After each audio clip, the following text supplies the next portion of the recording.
Now, I understand that every year with NBA free agency, that I'm going to see certain contracts for certain players, and I'm going to be like, these people are crazy. This is ridiculous, and this is just plain stupid. But I understand that some ways it's the nature of the beast, and the size of the contract is not always based off of the overall talent levels of the player. It's based off of market supply and market demand. A variety of different factors. And I also know that heading into this year's free agency period, I was expecting to see some slight escalation in salaries, not necessarily for the guys at the top or even on that second tier, but the guys below, where they were going to be paid way too much money based off of the current NBA salary cap reality, all the while understanding that come starting next year, when you get the huge influx of new television revenues from the NBA's new TV deals, and that salary cap goes up by $25–30 million basically overnight, that these contracts that are being signed now in this year's free agency period in a lot of ways are mirroring that new salary cap and salary reality for the NBA, not the current one.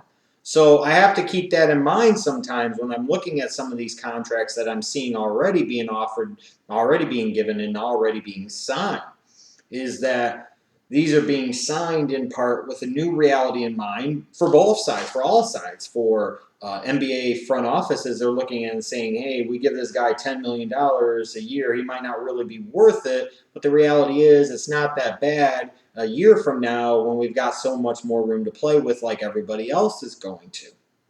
And from a player standpoint, they want to get as much, in the agent standpoint, they want to get as much as they possibly can, and they can justify that increase, in some cases ridiculous increase, based off of the unknown of what's going to happen going forward with the salary landscape of the NBA, with those new television revenues and the largely increased salary cap numbers.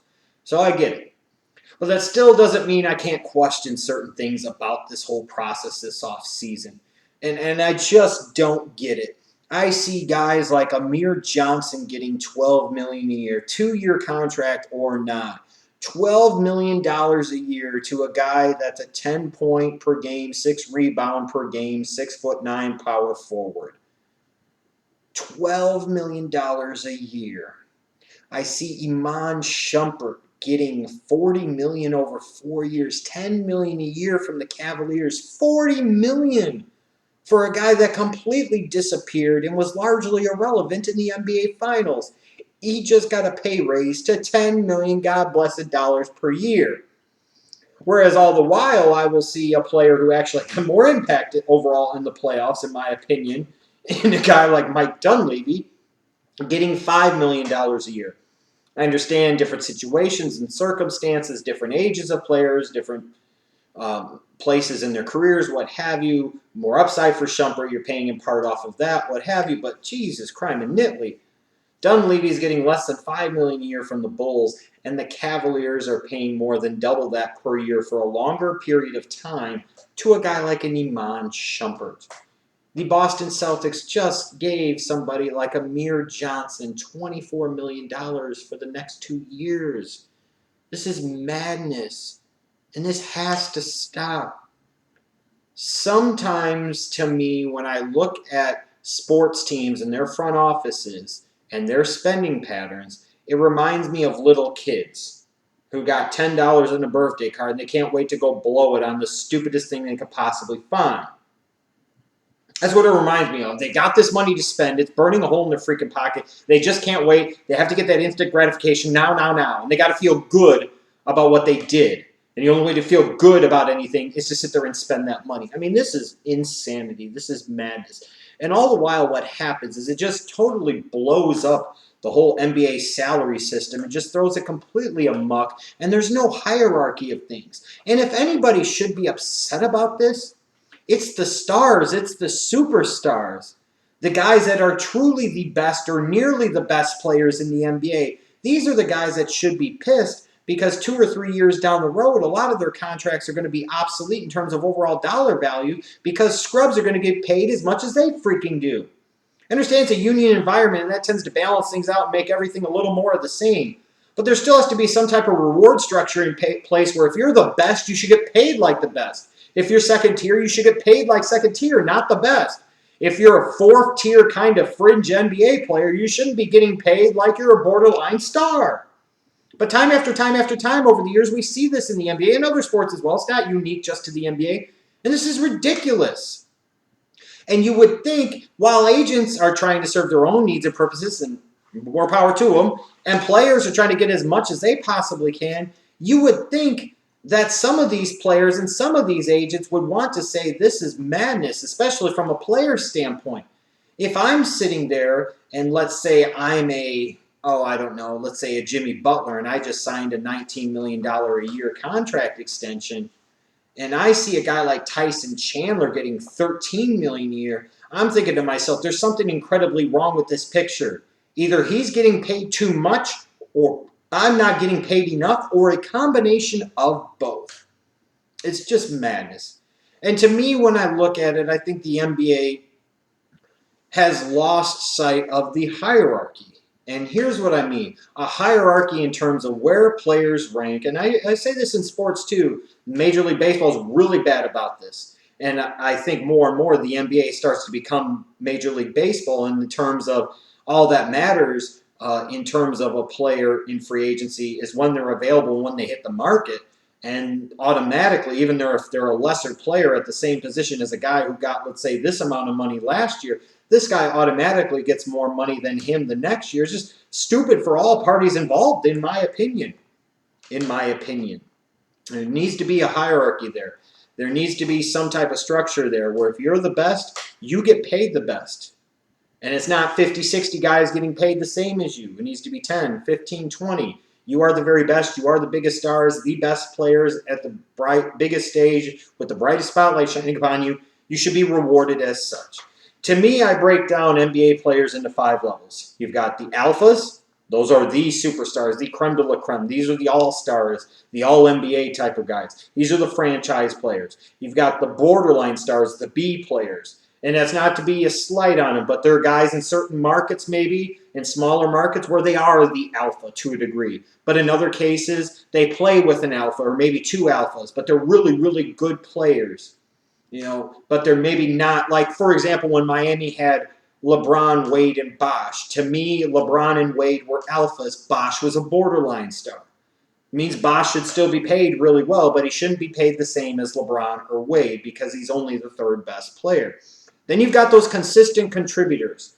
In a lot of cases, this might be, your 3rd or 4th or 5th or 6th best player. Those guys that are the most valuable role players, the guys that are your starters or play the big-time minutes that give you their consistent contributions for whatever their role is on the team.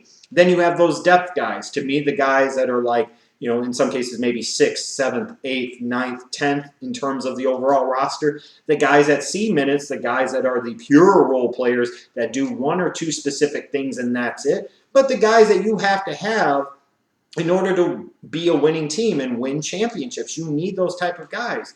And then you've got those fringe guys, the guys that, maybe don't fill the old Jack Haley role or the Nate McMillan role, so to speak. They are, you need my help, Rain Man? Nah, Gary? Okay, Glove, I'll be over here if you need me. But those fringe guys are important too. They're guys that in some cases are young, that you're trying to develop. In some cases, these are veterans that have previous championship experience that you bring into the fold for leadership purposes, guys that in that rare occasion you put into the lineup that can contribute at least a little bit of something.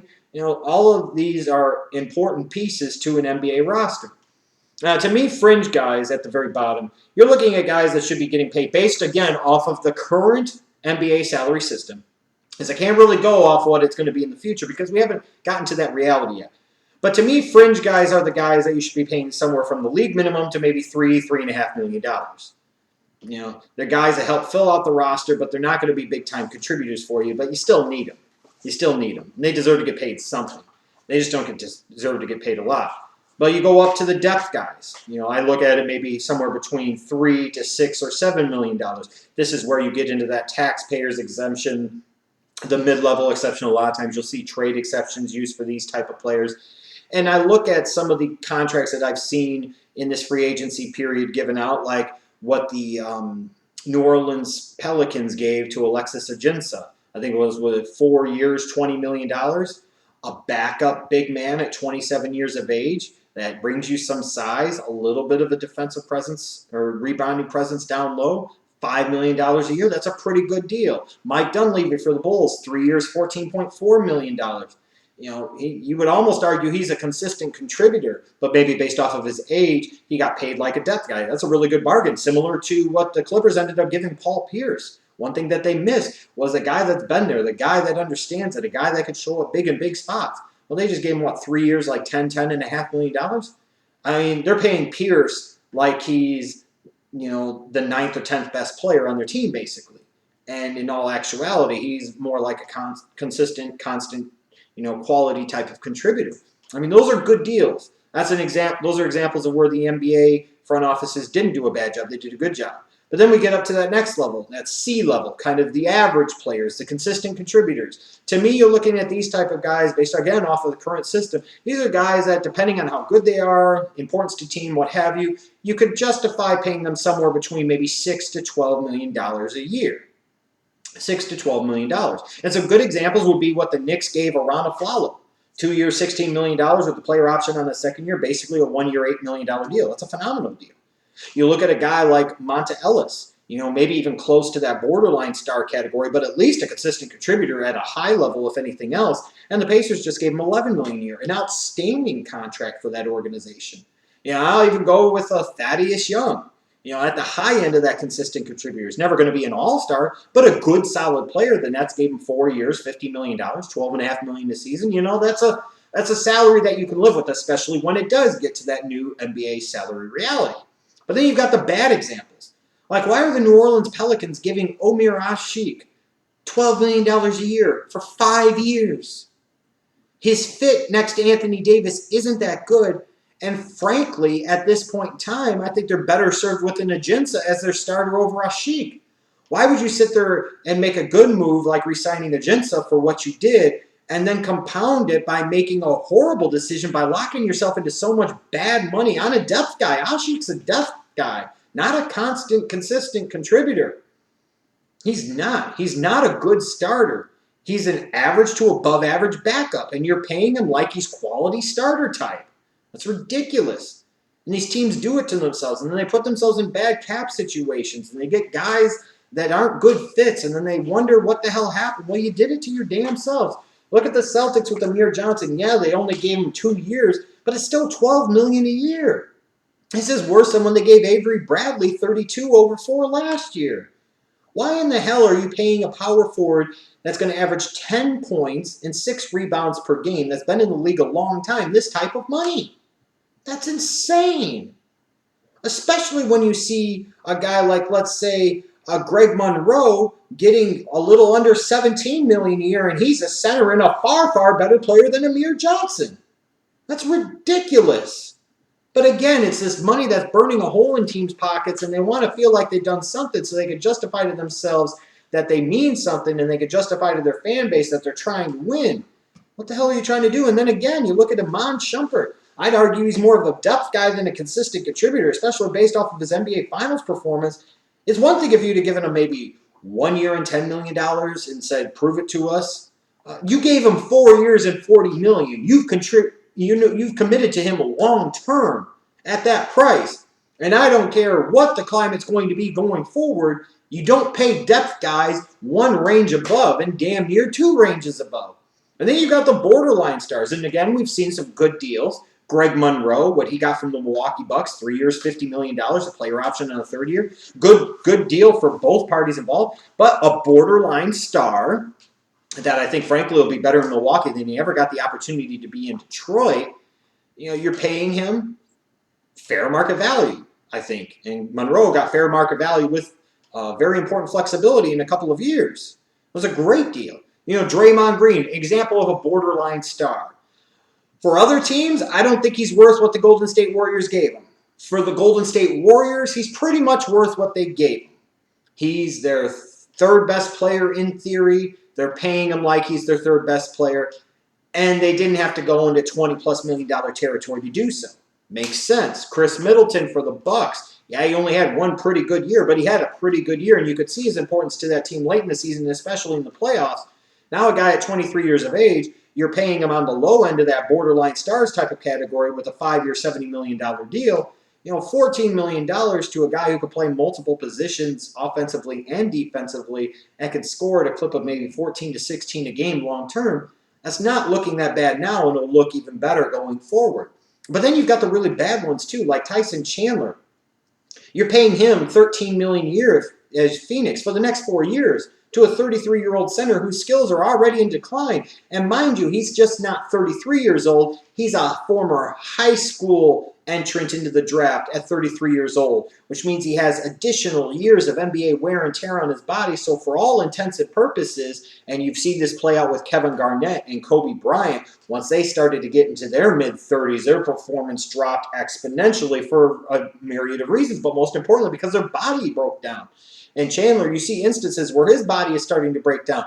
You've now committed $13 million per season to a guy for each of the next 4 years, to where at the tail end of that contract, he basically, from an NBA age standpoint in terms of wear and tear on his body, is going to be a 41-year-old man at age 37. That makes no sense. You're paying him far above what you need to and what he's going to be worth to you.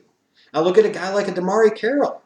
You paying him $15 million a year if you're Toronto. If you're going to do that, then why not jump up and pay that much or a little bit more in an offer sheet to a guy like a Tobias Harris from the Orlando Magic, a much, much younger player who already, frankly, to me, does more than a DeMarre Carroll and has the potential at 22 years of age to get a whole lot better going forward. They're paying a guy that was, for all intents and purposes, the fifth option on another team, $15 million a year. It's crazy. DeMarre Carroll is not a borderline star. He is a consistent contributor.